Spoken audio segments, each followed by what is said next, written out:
तो आज हम पढ़ेंगे संख्याओं के बारे में। संख्या जो है कक्षा 9 की संख्या पद्धति और कक्षा 10 में जो वास्तविक संख्या नाम से चैप्टर है उसका एक बेसिक्स है उसके बारे में। तो हम संख्याओं की जो बेसिक्स है उसके बारे में पढ़ेंगे। संख्या कितने प्रकार की होती है, कैसे कैसे कौन कौन सी संख्याएं होती है उसके बारे में हम आज पढ़ने जा रहे हैं। क्योंकि संख्याओं 9th में भी और 10th में दोनों में ही काम आने वाली है।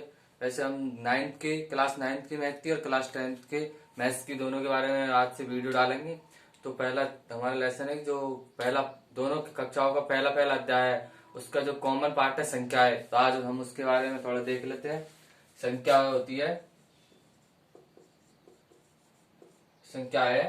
वो दो प्रकार की होती है। पहली तो होती है वास्तविक संख्याएं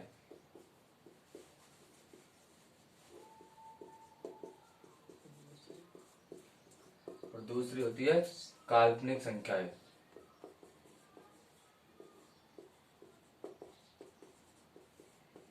ये जो काल्पनिक संख्याएं है ये हमारे यहाँ पर अभी सिलेबस में नहीं है, ये कक्षा 11 में है। कहाँ पर है? कक्षा 11 में आपका चैप्टर आएगा सम्मिश्र संख्याओं के नाम से, वहां पर इसे पढ़ेंगे। हम अभी इसे नहीं पढ़ेंगे। तो हम आज पढ़ेंगे वास्तविक संख्याओं के बारे में। तो वास्तविक संख्या क्या होती है? ऐसी संख्याएं मतलब वे संख्याएं परिमेय एवं अपरिमेय संख्याओं के समुच्चय, परिमेय व अपरिमेय संख्याओं का समुच्चय क्या कहलाता है? वास्तविक संख्या कहलाती है। अब आगे वास्तविक संख्या है वो कई प्रकार की होती है। जैसे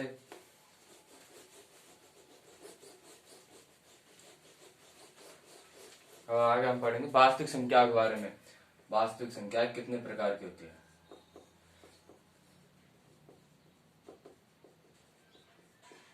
वास्तविक संख्या में सबसे पहले आती है पूर्णांक संख्याएं। लेकिन हम पढ़ लेते पहले प्राकृत संख्याओं के बारे में। क्या होती है? प्राकृत संख्या, जिसे हम कैपिटल N से दर्शाते हैं। प्राकृत संख्या क्या होती है? जो प्राकृत संख्या वे संख्या है जो 1 2 3 1 से शुरू होकर अनंत तक चलती है, क्या कहती है? प्राकृत संख्या है। और दूसरे नंबर पर आती है पूर्ण संख्या है। क्या होती है? पूर्ण संख्या है, जिसे हम होल नंबर यानी कि W से प्रदर्शित करते हैं। पूर्ण संख्या में क्या होता है? जो प्राकृत संख्या है उसमें तो अगर हम इसको 0 से और स्टार्ट कर देते हैं तो ये क्या हो जाती है? पूर्ण संख्या हो जाती है। और इसके बाद आती है पूर्णांक संख्याएं। क्या आती है? पूर्णांक संख्या।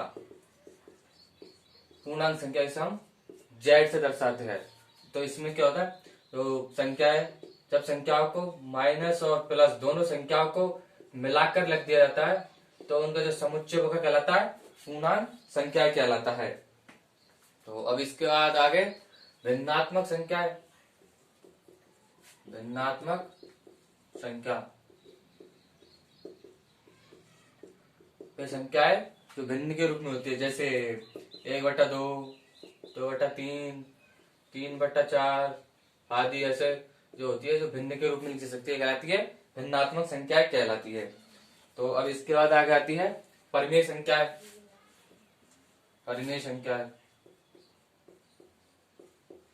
परिमेय संख्या परिमेय संख्या किसे कहते हैं? इसे Q से दर्शाते हैं। परिमेय संख्या किसे कहते हैं? ऐसी संख्या है, ऐसी संख्या जिन्हें P/Q के रूप में लिखा जा सके।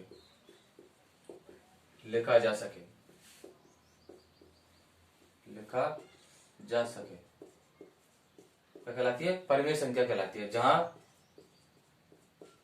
Q नॉट इक्वल टू 0 है एवं P/Q सहभाज्य संख्या है। क्या है? सहअभाज्य संख्या है। अब ये सहअभाज्य संख्या क्या होती है? सहअभाज्य संख्या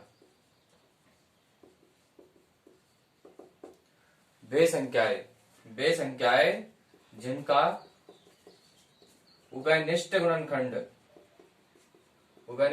क्या हो? सिर्फ एक, ओनली ऑन, सिर्फ उभयनिष्ठ गुणनखंड क्या हो? एक हो। जैसे कि इसका उदाहरण परिमेय संख्या है 2/3, ये क्या है, परिमेय संख्या है। तो 2 इसका गुणनखंड करेंगे 2 गुणा 1 और 3 का गुणनखंड करेंगे 3 गुणा 1। तो इसमें कॉमन क्या है, ओनली 1। तो ये दोनों क्या है, अभाज्य संख्या है। और ले लो जैसे 5/4, 5 का गुणनखंड होगा 5 गुणा 1, 4 का 2 गुणा 2 गुणा 1, और इसमें जो कॉमन क्या आ रहा है, ओनली 1 आ रहा है। तो ये दोनों क्या है, आपस में सहअभाज्य संख्याएं है। ठीक है।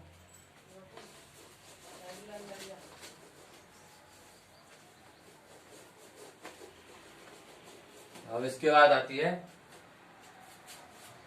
और परिमेय संख्या को और भी एग्जाम्पल्स है, जैसे 1.3 पे बार ओनली 1.3, ये परिमेय संख्या। इसको परिमेय संख्या हम कैसे लिखेंगे, 1.3 को इसे लगा देंगे और जितना पॉइंट है उसके बाद उतना 0 लगा देंगे।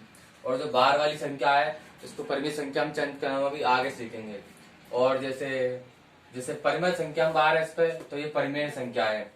जैसे अगर ऐसा होता 1.3.0 फिर 0.3 ऐसे होता, तो ये क्या है, एक अपरिमेय संख्या है, क्योंकि इसमें संख्याओं की एक निश्चित आवृत्ति नहीं हो रही है। तो इसकी क्या है, एक अपरिमेय संख्या है। तो इसकी आगे आती है अपरिमेय संख्या है। अपरिमेय संख्या है छठे नंबर पर अपरिमेय संख्या है। वे संख्या है जिन्हें p/q के रूप में नहीं लिखा जा सकता, p के रूप में नहीं लिखा जा सकता।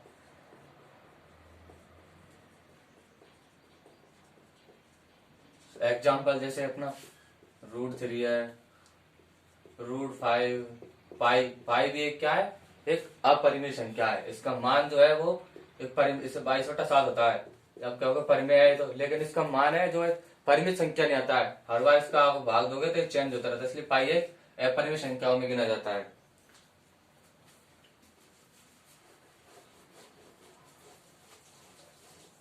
इसके बाद है भाज्य संख्या है, 7वें नंबर पर आती है भाज्य संख्या है।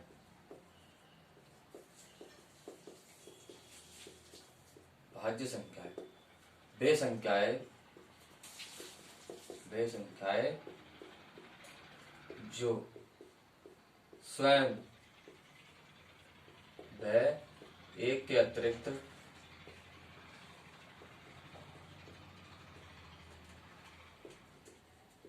अन्य संख्या से भी विभाजित होती है।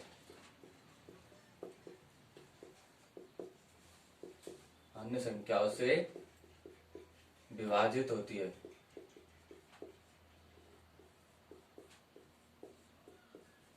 क्या कहलाती है, भाज्य संख्याएं कहलाती है।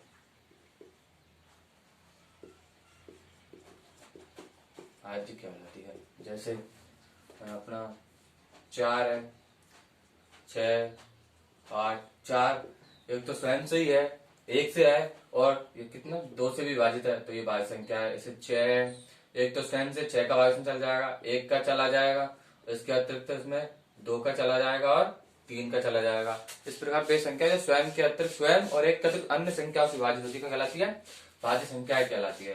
अब अगली आती है 8 नंबर पर अभाज्य संख्या है।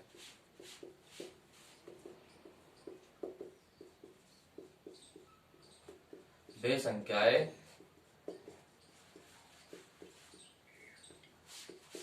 जो स्वयं व एक के अतिरिक्त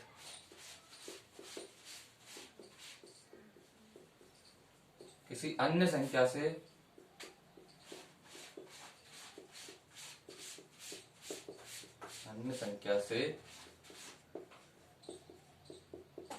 विभाजित न हो, वो क्या कहलाती है, अभाज्य संख्या कहलाती है। जैसे 2 है, 2 भी अपना किसमें आता है, 1, 2, ये दोनों किसमें अभाज्य संख्या में आते हैं।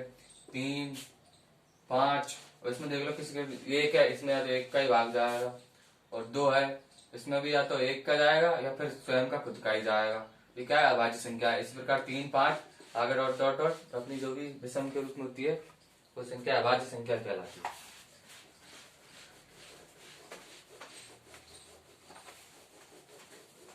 फिर इसके बाद आगे आती है सम संख्याएं। सम संख्या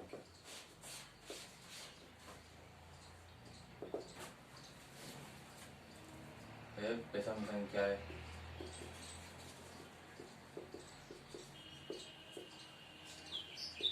विषम संख्या वे संख्या होती है जो जिनमें जो दो से पूरी पूरी बात जो वे संख्या है जो दो से पूरी पर विभाजित हो, कहलाती है सम संख्या कहलाती है। वे संख्याएं, विषम संख्या क्या होती है? वे संख्याएं जो दो से पूरी तरह विभाजित ना हो,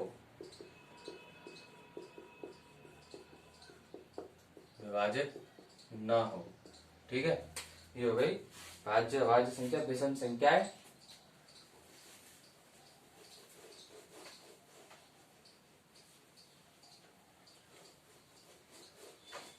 अभी हम संख्याओं के बारे में पढ़ लिया, कितने प्रकार की संख्या होती है, कैसे होती है। अब जो संख्याओं का दशमलव प्रसार होता है, अब हम उसके बारे में पढ़ेंगे। दशमलव प्रसार भी क्लास 9th में भी है और क्लास 10 दोनों में ही है। तो हम पढ़ेंगे वास्तविक संख्याओं का दशमलव प्रसार।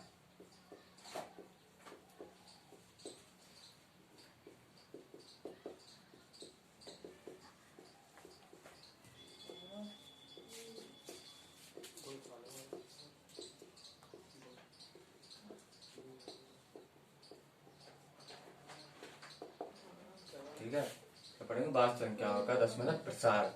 जो दशमलव प्रसार है वो 3 प्रकार का होता है। पहला होता है शांत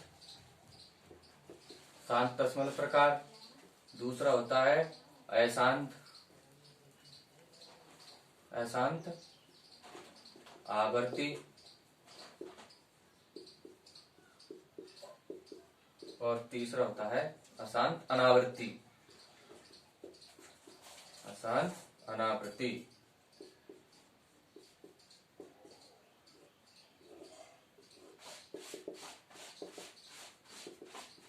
शांत में क्या होता है? जब माना दो संख्या है ए व बी, क्या है? दो संख्या है ए व बी, दो संख्याएं है। जब ए में बी का भाग दिया जाता है,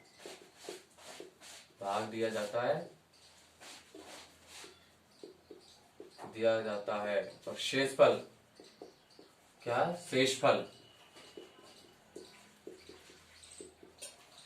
क्या आ जाए? शून्य आ जाए।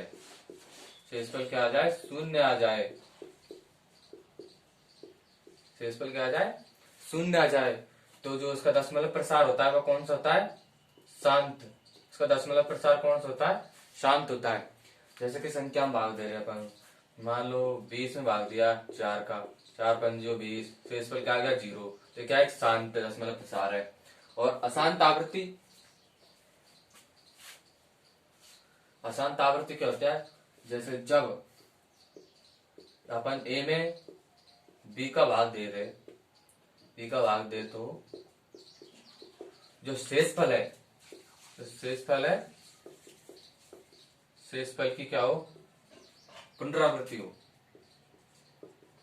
जो अपना शेषफल बचे वो निश्चित अंतराल के बाद बार बार आ जाए, है ना। जो शेषफल होता है अपना, ऐसे मान के अपन भाग देंगे, यहाँ पर शेषफल 2 बचा, फिर दोबारा थोड़ी देर भाग दिया, फिर दोबारा यहाँ पे थोड़ी देर 2 आ जाए, मतलब जो शेषफल है उसकी बार बार पुनरावृत्ति होती है। तो उसका जो दशमलव प्रसार होता है वो क्या होता है? अशांत आवृत्ति होता है। ठीक है। और अशांत अनावृत्ति, जब ए में बी का भाग देने पर शेषफल की